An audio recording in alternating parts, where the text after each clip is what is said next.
ornament of obedience. His name was Rin. He was the kind of beautiful that made people stop speaking mid-sentence. Not handsome in the way the world allowed men to be, but beautiful in the way that disturbed silence, soft and severe at once.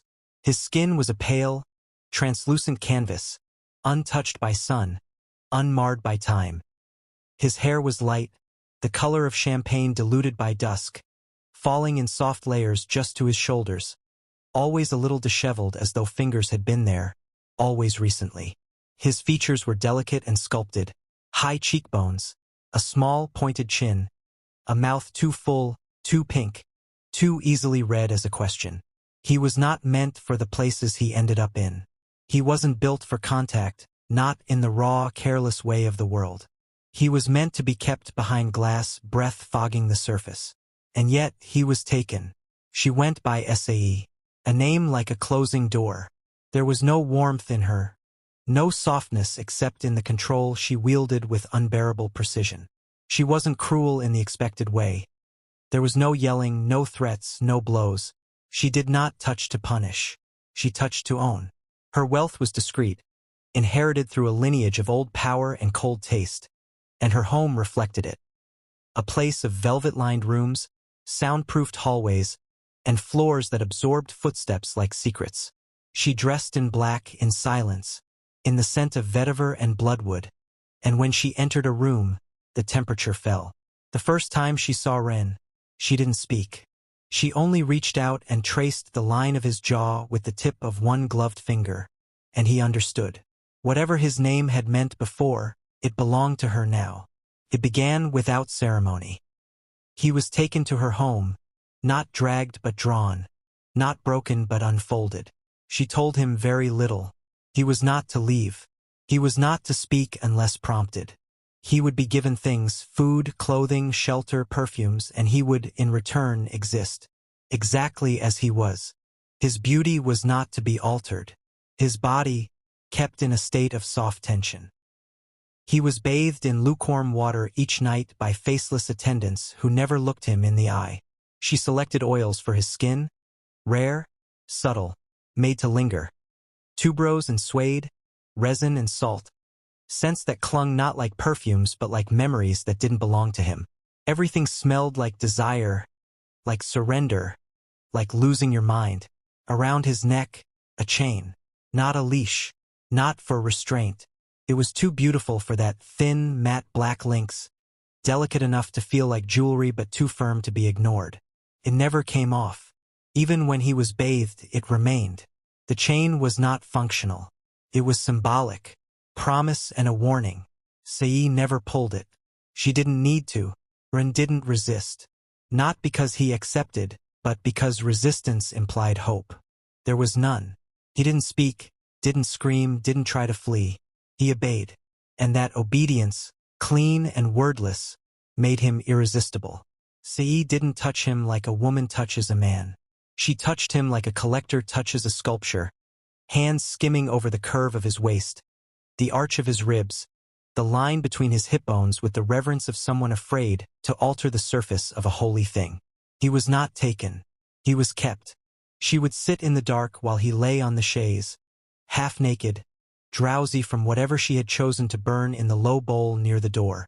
The room would fill with a scent that made his breath come faster. Cinnamon bark, benzoin, crushed jasmine.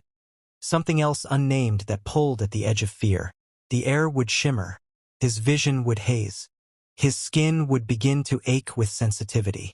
She would come to him then, in silence, her hand at the back of his neck, pressing him gently forward, her mouth near his ear.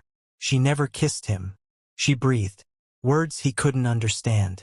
Not because of the language, but because of how low her voice became, thick with restraint, soaked in hunger so pure it made him want to vanish. Her gloved fingers would stroke his thigh, never his core. That she reserved. He was never allowed to finish, never touched there. She left him always on the edge, trembling, skin hot and soaked in her chosen scent, his chest rising and falling like something hunted. He hated it, hated the way his body betrayed him, how his back arched the moment her breath touched his skin, how his thighs parted before she asked, how his hands gripped the sheets when the oil on her gloves left a trail down his side. But there was something else, slowly blooming, soft and black and quiet. Comfort, because she never hurt him, because she never let anyone else touch him, because she clothed him in the finest silks and never asked him to smile, because she protected him utterly. Ren began to see things differently. In the mirror, his reflection changed. Not the surface, he was still too pale, too perfect, too unreal, but what looked back at him had depth now. Shadows behind the eyes. His body moved differently, slower, measured. He began to understand that beauty wasn't his to own. It had claimed him. It was not a gift, but a sentence. And inside him something coiled. Not rage, not grief, darkness, pure and quiet. A knowledge that his submission was not weakness, that his silence was not void, that his obedience was a mirror Se looked into and saw herself. She began to touch him less. And that, too, was a form of control. The less she gave, the more he ached. He began to anticipate her, to wait in the hallway outside her room, head lowered, chain glinting faintly in the low light. When she finally looked at him, when she allowed her gloved fingers to skim under his jaw and lift his face, his breath would catch. Not in fear, in recognition of something deeper than pain, something that lived between ritual and ruin. He didn't like what was happening to him. He didn't choose it, but he leaned into it, like a moth settling against the cool glass of a lantern, knowing the heat was coming. Because she was not careless. She preserved him. She worshipped his form without desecrating it. She locked him in a world made entirely of sensation, and he learned to live within it. He slept under weightless linen that smelled of sandalwood and ash. He was fed by hand, never allowed to touch his own food. He was kissed only once, on the inside of the wrist, after months of nothing. It broke something in him, not his soul. That was the part she never touched. She guarded that fiercely. In time, Ren forgot what his voice sounded like.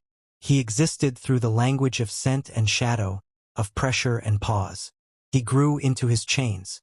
He wore his silence like silk. And inside, beneath the skin that had never been bruised, the soul that had never been claimed, he found a place he didn't know he wanted. A dark, warm space where nothing was expected of him but to be beautiful and to remain. He would never call it love. But it was enough. It was everything.